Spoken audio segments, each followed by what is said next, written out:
10 strange third parties in US politics. Welcome back to our channel. Today we're diving into the fascinating world of American politics, but with a twist. While most people are familiar with the two major parties in the US, the Democrats and the Republicans, there have been numerous third parties throughout history that have brought unique ideas and platforms to the political landscape. In this video, we'll explore 10 strange and intriguing third parties in US politics. From the Raza Unida Party's fight for Chicano autonomy to the Anti-Masonic Party's crusade against secret societies, these parties have left their mark, even if briefly. Let's get started. The Democrats and Republicans are the two major political parties in the US. But throughout US history, there have been a number of third parties with intriguing narratives and platforms that have survived for a little while. Number 10. Raza Unida Party. The Raza Unida Party, RUP, originated in Texas during the 1970s as a result of several impromptu grassroots political groups. In January 1970, RUP filed as a political party in various Texas counties, though its actual founding date and location are unknown. Politicians affiliated with the RUP favored nationalism and autonomy for Mexican Americans who identify as Chicano. No matter their ethnicity, anybody could join the party, but all members shared a commitment to its platform, which included bilingual education, equal pay for all workers, greater control over the police, and greater autonomy for the Chicano community. RUP's objectives shifted throughout time, becoming increasingly revolutionary in nature. RUP representatives, more in line with the radical left of the 1960s, advocated loose control and started talking of communal living in response to the flood of illegal immigrants. Many RUP candidates campaigned for state office in 1972, despite the fact that many Texans disapproved of RUP and rejected its principles. No RUP candidate won their election, despite the initial euphoria around RUP presence. Relentlessly, RUP participated in the 1974 and 1978 governorship contests. Laws requiring filing costs and voter apathy toward RUP, however, damaged the party. The enthusiasm of 1972 gradually subsided, and the RUP's final significant political action came in the 1978 election. RUP was little known throughout the country, but it had a significant impact on upcoming Chicano activists. Number 9. Anti-Nebraska Party. In a startling reversal of previous rulings, the U.S. established slavery in the newly formed territories of Kansas and Nebraska in 1854. This spurred the nation to quickly choose a side in a fresh anti-slavery controversy. As the Whig Party quickly collapsed, it became clear that the Democrats with Southern influences controlled almost all branches of the U.S. government, allowing slavery to spread to new areas. The Kansas-Nebraska Act was the point of contention for the anti-Nebraska campaigners, who initially came together as a loose coalition. Politicians eventually realized that in order to have any influence at all on a national level, they would need to form political parties, among them a young Abraham Lincoln. They started debating and printing pamphlets about the necessity of opposing the Kansas-Nebraska Act in order to achieve this. Using the void in authority created by the Whig Party, the Anti-Nebraska Party launched an effort to win over as many Whigs as they could. They also appealed to Democrats in the North who were unhappy with the federal government yet opposed slavery. The Anti-Nebraska Party joined up with the Free Soil Party, a third party whose sole mission was to halt the expansion of slavery as a result of both factions coming together. Collectively, they emerged as the Democrats' main local rivals. After they gained traction, they fully eliminated the Whigs from the national landscape and rebranded themselves as the Republican Party. Number 8. Liberal Party, Utah. Utah was founded in the middle of the 1800s by Mormon pioneers who established a government centered on church authority. Politics and religion were closely related in the early settlements, and disputes over the rules and rulers of the area were rare. When William Godby left the church in the 1860s, that started to change. The region experienced political conflict for the first time when Godby and his supporters established political opposition to the Brigham Young administration. This group went by the name of the Godbites at first, but they later changed their name to the Liberal Party. They vehemently opposed Mormonism, albeit mostly from a political and economic one. Members of the Liberal Party wanted Utah to become more connected with the American mainstream and opposed the Brighamite government's hegemony. By the time the Liberal Party was formally established, religious differences had become evident in Utah politics. The pro-Mormon People's Party was favored by Mormons, while the Liberal Party was favored by the general public. In state elections, liberal politicians were never very successful because in Utah, the Mormon population far outnumbered the non-Mormons. The liberals were crucial in bridging the gap between Mormon leadership and territorial politics, notwithstanding their lack of political success. Nevertheless, party membership fell off quickly as Utah got closer to becoming a state. The Liberal Party and the People's Party did not last long after Utah was admitted to the U.S. To get Mormons more involved in national politics, Mormon leaders urged People's Party members to join national parties. The Liberals followed suit and were incorporated into the National Democratic and Republican parties before they could have any influence on the national scene. Number 7. Home Rule Party. Another local third party, the Home Rule Party of Hawaii, formed with the intention of better reflecting Hawaiian interests nationally. The Hawaiian people did not think that the National Democratic and Republican parties represented them in the early 1900s. A politician from Hawaii named Robert William Wilcox spearheaded the formation of the Home Rule Party to provide voters in Hawaii with an option. Wilcox guided the Home Rule Party with an uncompromisingly nationalist agenda. The party secured a plurality in the territory government in their first election. Hawaii was soon to have one non-voting representative in the U.S. House of Representatives after the U.S. made this decision. Wilcox was elected as a delegate in 1901 and traveled to Washington, D.C. to represent the chain of islands. Wilcox had minimal influence over other legislators in the House of Representatives. His limited legislative involvement as a third-party representative was exacerbated by his inadequate command of the English language. The Hawaiian people lost faith in the Home Rule Party as a result of his lackluster performance in Washington, and the party suffered severe electoral losses in the 1902 elections. Wilcox passed away from hemorrhages in 1903. The Home Rule Party had disintegrated by 1912. 6th, Christian Freedom Party. Thomas Harrens, a politician, founded the Christian Freedom Party, CFP, after growing disenchanted with the established political parties in 2004. He believed that Christians who were moderate and progressive were underrepresented in the U.S. Harrens believed that the Democrats spent too much time demonizing decent Christians and that the Republicans had shifted toward an extremist kind of Christianity. Harrens's assertions that a person's faith should transcend political affiliations and that morally upright policies should be endorsed by all Christians, regardless of their political inclinations, constituted a fundamental component of the CFP. In light of this, the CFP held a variety of inconsistent viewpoints. Although they supported universal health care, they opposed abortion.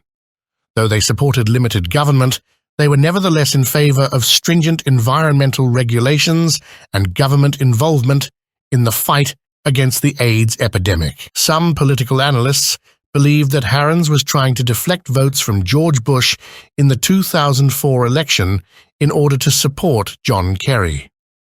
Regretfully, Harrens' party didn't really make a difference, but he believed that any votes cast for the CFP would let people to discuss his policies, and that discussion would become his yardstick for success. The CFP disintegrated following Harrens's electoral defeat. Fifth, Youth International Party. In the 1960s, radical left movements centered around anti-government counterculture. Driven by societal disruptions and anti-war sentiment, counterculture groups endeavored to effect significant changes in their surroundings. The Youth International Party, also known as the Yippies, was a powerful group comprised of young political protesters on the far left, who went on to become a third party in the United States. The core ideals of the 1960s counterculture were upheld by the Yippies. They supported strong anti-war stances, softer drug laws, and sexual emancipation. The manner that the Yippies disseminated their messages set them apart.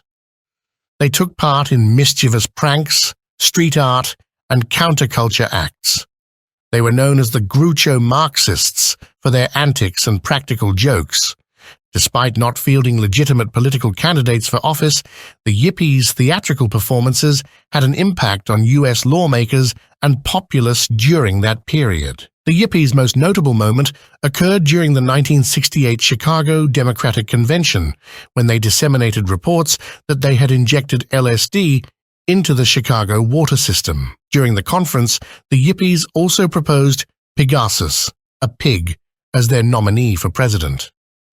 Important Yippie leaders were detained by the police after a riot.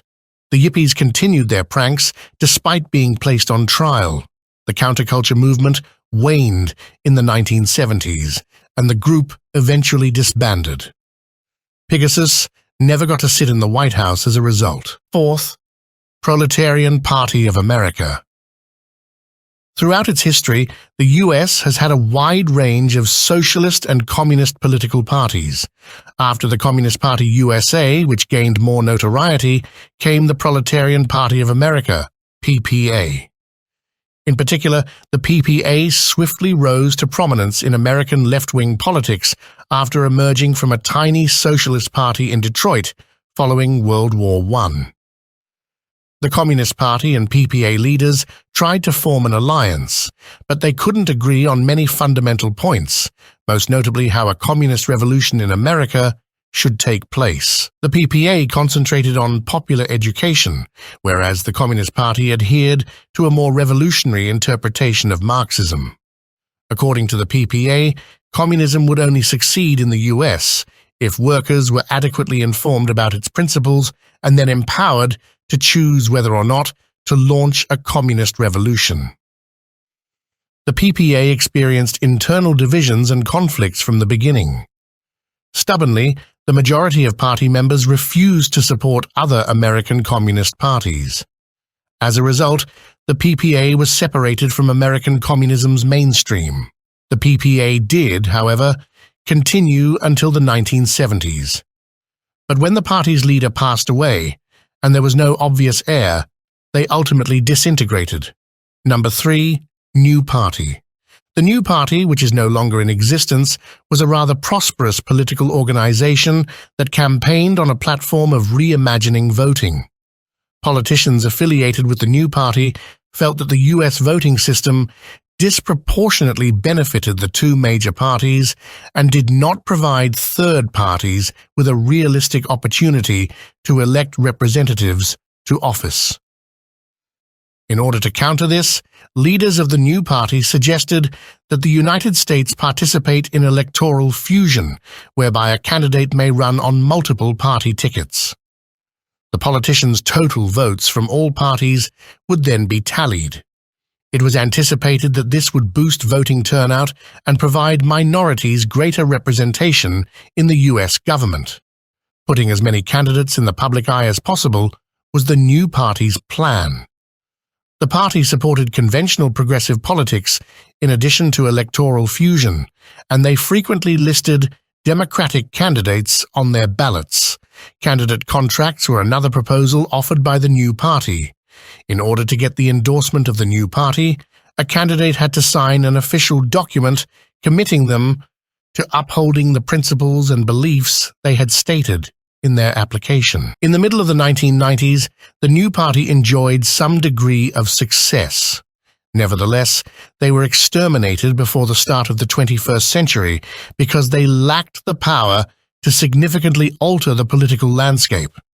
Strangely enough, new party principles might still hold sway today.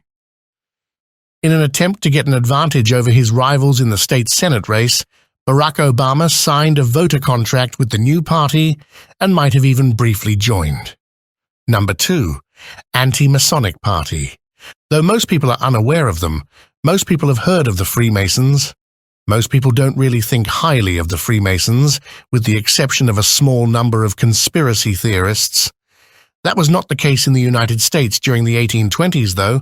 The majority of Americans thought that the Freemasons were a covert, evil organization that would subvert the foundations of the U.S. Constitution. In that context, politicians founded the Anti-Masonic Party, the first third party in American history, with a single platform. William Morgan left the Freemasons and threatened to write a book disclosing their secrets, leading to his unexplained death, which marked the beginning of the Anti-Masons. Upstate New Yorkers were so outraged by the occurrence that they made it their mission to prevent any Freemasons from running for office.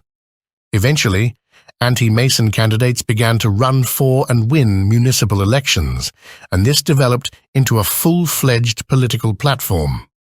Politicians started releasing their own newspapers, and soon the nation was engulfed in anti-Masonry sentiment. The Anti-Masons convened a national convention in 1831 to select their presidential candidate as interest in their party grew. Candidates opposed to Masonry kept running for the presidency until their party disintegrated in 1840. The Anti-Masons, as an independent party, came to an end when the majority of them united to form the new Whig Party in an effort to take on the Democrats. Despite its brief existence, the party had a significant impact on American politics. They were the first third party in American history, the first to publish platform statements, and the first to organize a national convention to select a presidential candidate. Number 1, American Vegetarian Party. The American Vegetarian Party, AVP, was another third party that ran on a single platform. The AVP was founded in 1947 and fielded its first presidential candidate in 1948. This pattern was followed until the party's dissolution. The AVP has always supported progressive ideals of the day, such as equal rights. Naturally, the AVP advocated for tight restrictions on alcohol and tobacco usage, in addition to pushing for the U.S. to stop eating meat. Additionally, party officials were worried about the usage of medications. The AVP fielded 85-year-old Dr. John Maxwell for president in 1948, but they hardly managed to steal any votes away from the frontrunners of the Democratic and Republican parties. Candidates campaigned on the vegetarian ticket in U.S. elections for the majority of the 1950s and 1960s, but the party was eventually destroyed by a lack of support. The AVP popularized vegetarianism in the U.S. and raised awareness of the meat business, although having little political clout on the national stage. Some have recently tried to bring the AVP back to life as a political party, but thus far their efforts have not been effective. And there you have it, 10 strange third parties that have colored the tapestry of American politics. While many of these parties were short-lived, their unique platforms and passionate members brought important issues to the forefront and challenged the status quo. If you enjoyed this journey through political history, make sure to give this video a thumbs up, share it with your friends, and subscribe to our channel for more fascinating content. Also, let us know in the comments which party you found the most interesting, or if there are any other unusual third parties you think we should cover. Thanks for watching, and we'll see you in the next video.